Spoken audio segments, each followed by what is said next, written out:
चलिए अब आपसे तीसरे एलिमेंट की बात करते हैं कि भाई हमारा फिजिकल स्पेसेस में where our luck is projected in the eyes of the receiver, what are the other things that really matter. पहले बात हुई थी कि कपड़े मैटर करते हैं, फिर बात हुई थी फिजिकल स्पेसेस, कार मैटर करती है। अब एक और बड़ी इंटरेस्टिंग एस्पेक्ट होता है, हमारे जूते बहुत मैटर करते हैं, आपको मालूम है। अब जब आप ट्रेडिशनली शूज मेकिंग देखो या शू मेकिंग इंडस्ट्री को देखो, when the industrial revolution happened, industrial revolution का मतलब क्या था? पैसा आना शुरू हुआ लाइफ में, लोगों की इंडस्ट्रीज बनी, the shoe became a leather commodity, leather के शू बनने शुरू हुए क्योंकि लेदर की शाइन सबसे ज्यादा होती थी। फिर एक टाइम पे जब आप देखते थे एरिस्टोक्रेसी ऑफ द वेस्टर्न, या हमारे राजा महाराजाओं को देखते थे तो उनके जूते बहुत चमकते होते थे, उसमें हीरे जवाहरात लगे होते थे, कढ़ाई हुई होती थी, या ब्रिटिश एंड द यूरोपियंस के बिल्कुल shining shoes. And then the dress was all about, oh, the shoe is matching the belt or it's matching the suspenders. That is how they used to dress up. So shoe polishing industry was such a big thing and it still is. But इसका fundamental क्या है? शू आपके soul को cover करता है, पैरों को cover करता है। सोल में सारे के सारे नर्व्स जो है ना, बॉडी के सारे नर्व्स तो एंड होते हैं सारे के सारे। अब जैसे यहाँ पे हार्ट है, यहाँ पे स्टमक है, यहाँ पे किडनी, लिवर, यहाँ पे लिवर होता है, ये सब नर्व्स तो आपके पैरों को, और पैर जब कवर होते हैं तो व्हाट इज हैपनिंग इज आप धरती से तो नहीं जुड़ते, क्योंकि आप जब नंगे पैर चलते थे तो यही एक्यूप्रेशर मिलता था, यही धरती से, इसको कहते हैं ना कि taking the goodness of the mother earth on to the body and making oneself very healthy and successful. पर फिर चप्पलें आए, फिर बाद में जूते आए। अब जूते तो कवर कर लेते हैं आपको, तो आप धरती से तो कनेक्टेड नहीं होते। तो कहीं ना कहीं पे तो आपके शूज का एक रोल तो होना चाहिए, where it gives you grounding, तो ग्राउंडिंग एनर्जीज। तो कहीं ना कहीं तो लेदर जो होता है वो बड़ा हैवी होता है, पॉलिश्ड होता है, कि नजर में देखने वाले के अरे वाह क्या जूते पहने हैं, क्या स्मार्ट लग रहे हैं, ऑल ऑफ दैट। उसका मैच कराओ कपड़ों से, उसको बेल्ट से मैच कराओ, बहुत ज्यादा ध्यान शू मेकिंग इंडस्ट्री पे दिया जाए, उसकी कढ़ाई हाथ से हो। All of that is so that आपके जो एक लक है जूतों के बारे में वो चेंज हो, कि आपके जूतों को देख के बोले हाँ ये बहुत इंसान बहुत समृद्ध है।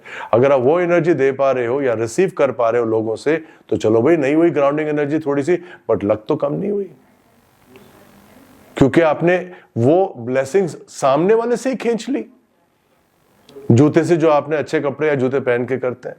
अब फर्क क्या पड़ा कि ये वाला इंडस्ट्री तो ठीक है, आज की तारीख में you know that shoe making industry is a very very advanced industry and बहुत people take pride in wearing those fancy shoes। वहां तक तो शू की लग ठीक थी। वही जूते, क्योंकि चमड़ा है, आप घर की दहलीज से अंदर घर में लेके आते हो। अब जूते तो आप हर जगह पहन के जाते हो, अनफॉर्चुनेटली से अगर आप टॉयलेट में भी जाते हो, पब्लिक टॉयलेट्स में, तो वहां भी जमीन गंदी होती है कि नहीं होती, you know that, I know that. And वही जूते आप अपने बेडरूम में लेके चले जाते हो। कैन यू इमेजिन किस तरह की एनर्जी आप घर में लेके जा रहे हो? टॉयलेट्स की, पब्लिक टॉयलेट्स की एनर्जी बेडरूम में जा रही। तो कहीं ना कहीं अगर आप ओल्ड सिविलाइजेशंस की बात करो, सभी तो जूते बाहर छोड़ते थे, जूते तो नहीं होते थे। और आज भी ये है कि अगर आप अपार्टमेंट्स में भी है तो भाई दरवाजा खोलिए, एंटर करते ही सिर्फ वहां पे शू रैक बना लीजिए, वहीं रखिए जूते, ताकि पूरे घर में जूते ना हो। और चाहे अगर आपको जूते पहनने की आदत है तो फिर घर के जूते अलग होते हैं, टॉयलेट के भी जूते अलग होते हैं, टॉयलेट के बाहर भी चप्पल पड़ी होती। That is the right way of wearing a shoe. So yes, how does a shoe make your luck? Of course, एक तो नेगेटिव एनर्जी नहीं लेके लाना चाहिए, दूसरा हमेशा शू को टोटली अपकीप करके रखिए। वो it is not said without reason that a shoe makes और अनमेक्स अ मैन। और आप 2 मिनट के लिए इंटरव्यू में जाएंगे, आपको तो देखेगा ही नहीं कोई, सबसे पहले इंटरव्यू लेने वाला तो आपके जूते को देखेगा, उसकी क्वालिटी कैसी है, टूटा फूटा तो नहीं, और उसकी पॉलिश कैसी है। अब यहां तक तो समझ आता है कि ये the industry of shoes is a very very good power. अब जिसके अंदर आप the more you wear a black और a deep brown colours, they give you stability. धरती से जुड़ा हुआ इंसान, एक सेंटर्ड इंसान, एक सेंस ऑफ ऑरा आती है कि the guy is very solid. The more you wear white shoes and the world changes suddenly. अब हो क्या रहा है, द न्यू फैशन सेज कि भाई आप सूट के साथ भी आप स्पोर्ट शूज पहनो। It looks nice, sometimes I wear it, but it's pretty stupid.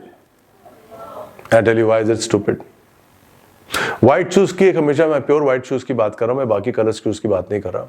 There are many sports shoes which are not multicolored and differently colored.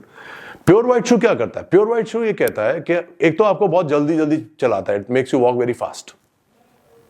ठीक है, it's a very good thing for body, health के लिए भी अच्छा है, things like that. But if you are walking fast and you are being that fast person, sometimes you forget to take a break and listen to yourself, maybe think deeply. हो सकता है आप एक flustered एक frame of mind में चलते रहे, जहां आप सब कुछ तेज तेज से चलता जा रहा है, तो आप बस जिंदगी में तेज चलते जा रहे हैं और आगे कुछ हो नहीं रहा. हो सकता है ना. But the issue is students हमेशा सफर करते हैं इसमें. स्टूडेंट्स का मतलब क्या होता है? मैं एक बच्चा हूं, पढ़ाई कर रहा हूं और मैंने व्हाइट शूज पहना दिए गए हैं मुझे, काफी सारे स्कूल्स की होती है यूनिफॉर्म होती, मेरे को ग्रास्पिंग में प्रॉब्लम आएगी. व्हाइट शूज तब पहने जाते हैं जब इंसान रिसर्च कर रहा होता है, जब उसको खुद चेयर पे बैठ के लॉन्ग आवर्स बैठना है और दिमाग लगाना है, अपने अंदर से की आवाज सुन के नॉलेज गेन करके, वहां white shoes are very lucky. But अगर जिसको टीचर की सुनना है, वहां जिन स्कूल्स में ब्लैक शूज है, दे आर मच बेटर. तो व्हाइट शूज ना को थोड़ा सा निगेट कर देते हैं. And the fact of the matter is के भाई व्हाइट शूज गंदे भी जल्दी हो जाते हैं. तो गंदे जल्दी हो जाते हैं तो वो गंद जो है वो दिखता है, जो दिखता है वो बिकता है. फिर सबकॉन्शियस माइंड को आपका गंदा जूता दिखाई देता है, या आपके सामने वाले को आपका गंदा जूता दिखाई देता है. तो अगर आपका गंदा जूता सामने वाले को दिखाई देता है तो आपकी लक खराब. Avoid pure white shoes. Trust me, it makes a lot of difference. एक टाइम पे ना, while it's very easy to, when I have a very good pair of couple of shoes which I wear normally when I'm walking, long. These are sport shoes and all.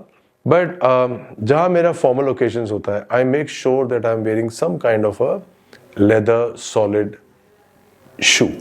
And one thing for sure, उसमें तो कोई doubt ही नहीं है, जूता तो घर में नहीं जाएगा. जूता घर में नहीं जाएगा.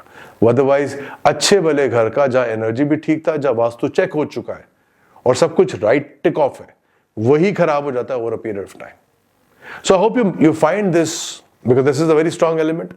आई hope you find this reels to your satisfaction. Please subscribe to this channel.